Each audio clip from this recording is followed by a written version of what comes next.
Internet, Jesus loves you. My name is Cody, and this is the Christian News Show we do on Mondays, Wednesdays, and Fridays with geeksundergrace.com. And before we get into actual news, I did want to bring up a little tiny update from our last video. In the last video, we talked about this 90-year-old man who was arrested for feeding the homeless. Well, as you would imagine, because of all the publicity it got, he was released, and then he was arrested again for the same thing. The dude is my hero. And from that, we go to the first official story of the day, which is about a woman in Paraguay. This is a little hard to say out loud, and I can't believe that this is something that happens in our lifetime.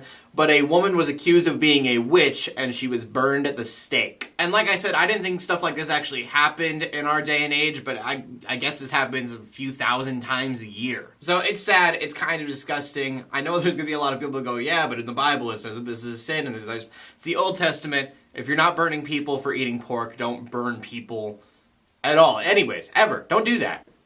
Nothing about burning somebody at the stake says, hey, I love you. From that, we go on to some much more positive news, and that is about Billy Graham, whose birthday was November 7th. The guy is 96 years old, so maybe a birthday is not good news, but it should be. We're celebrating it regardless. And along with his birthday, Billy Graham decided he was also going to release another message. The reason that it's kind of a big deal is that he said with his My Hope message he did last year that was going to be his last one. And so something like this is kind of huge because of that, even though it's kind of an add-on to his My Hope message that he had done last year. It's called Heaven. It's actually on his myhopewithbillygraham.org website, so all that's in the description below if you want to check it out.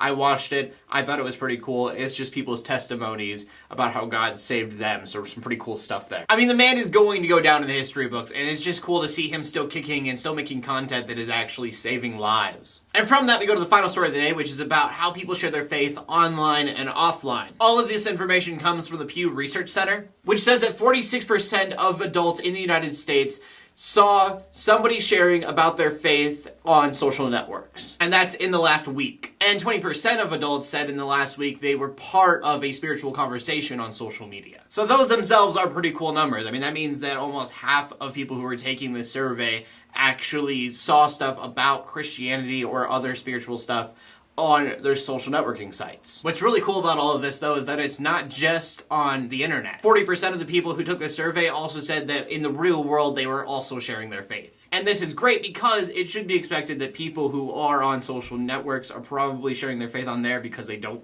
want to share it in the real world because they're a little worried to do so. So I mean, it's a safer place on the internet to go and say something because you can be a little bit more anonymous and you don't have to actually confront the people you're talking to. I know I can be that way sometimes. It's definitely easier for me to share my faith online than it is in the real world. But it's cool that that's not the case for a lot of people, it seems. I can already tell this is going to be kind of a shorter video, but that's probably a good thing for me and you. So, question of the day, do you share your faith online as much as you do offline in the real world, or do you share your faith at all in either place? I want to know what you guys have to say, so please leave a comment in the comment section below with your answer. Make sure you check out geeksundergrace.com because it's amazing. My name's Cody Armour, bringing Christian news in a not-so-boring kind of way every Monday, Wednesday, and Friday. In closing, let the haters hate, let the Christians pray, and so everybody like, subscribe. I will see you later, and God bless.